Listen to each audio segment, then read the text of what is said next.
Hi friends, it's Kelsey from the DoSeum, and welcome back to another DoSeum Do It at Home. Today we're going to be making our own paper. As you can probably imagine, we go through a lot of paper here at the museum. So I walked around and picked up a bunch of scrap pieces of paper that otherwise would have been thrown away in the garbage. So that way I can make it into brand new paper. If you want to find out how, stick around, I'll show you. For today's activity, we'll need a few things. For starters, you're going to need a bowl, some scrap pieces of paper, sponges, a rolling pin, a lid or a baking sheet. I have a lid here. An immersion blender or a regular blender or even a food processor, and some towels. Once you have all of your supplies, we're ready to get started. Once you have your supplies together, the first thing you're going to do is rip your paper into smaller pieces to put into your bowl. It's better to rip it instead of cut it because the paper will be able to absorb the water a lot better if it's ripped instead of cut.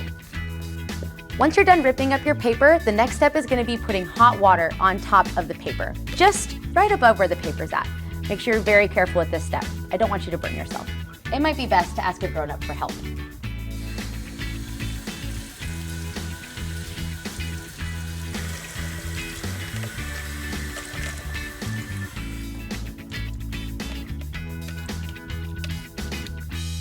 There we go. Now we just have to let it soak for a little while. Once the paper starts to get really mushy, then we'll know we're ready for the next step. Now that our paper has been soaking, the next thing we're gonna do is make sure that we get in there and kind of rip up the paper even more. You can kind of massage it and roll it between your hands, so that way it starts to get a little bit more mushy. Make sure that the water is cooled off quite a bit. You want it to be more like lukewarm or just a little bit warm, because again, you don't wanna burn yourself. Now that our paper is pretty mushy, we're gonna make it even more mushy. I'm going to use my immersion blender, but like I mentioned before, you might be using a regular blender or like a food processor, and that's fine. Just make sure that your grown-up is doing this part for you. I don't want you guys to get hurt. Ready? Cover your ears. It's gonna be loud. Ah, yuck. Ooh.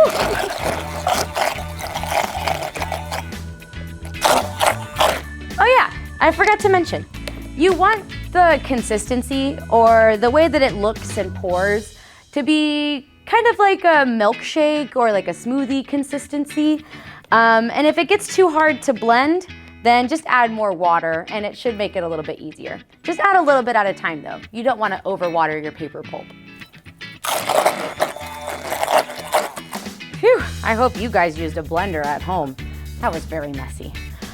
So, our next step is going to be to get our paper pulp onto our mold, which for me, like I mentioned, is going to be this lid.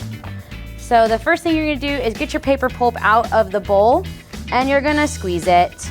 Try to get as much of the water out as you possibly can.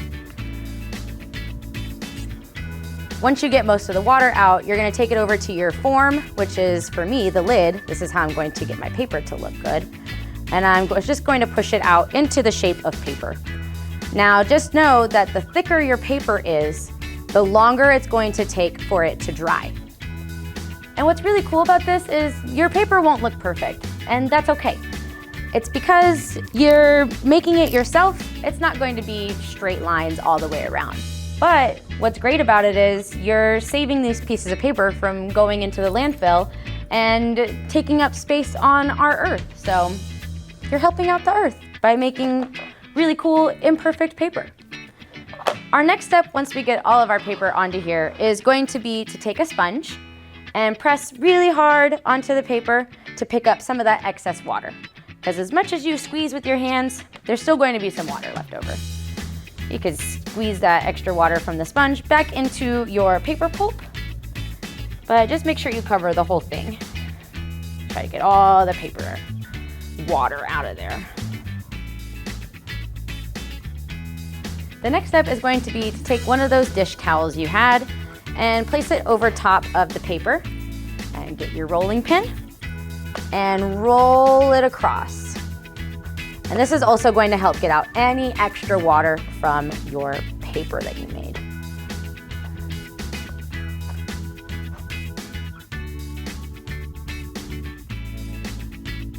All right, for our second to last step, we're going to place our paper very carefully wherever we're going to be drying it at.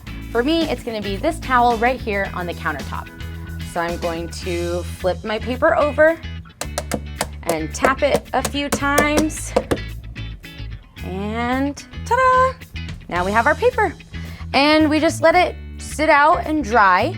It might need to dry overnight, but now all that's left for me to do is make a bunch more paper. The next day. Oh, hey guys, you're still here? Oh yeah, our paper, I almost forgot. Let's check on it. Whoa, you guys, look how cool this is. I can't wait to use this paper to write notes to my friends and to-do lists for my job here at the DoSeum. Oh man, and when I'm done using it, I can reuse it to make more paper again and again and again. It's like a never-ending cycle. So cool. Well, thanks so much for joining me today and yesterday to make this super cool paper.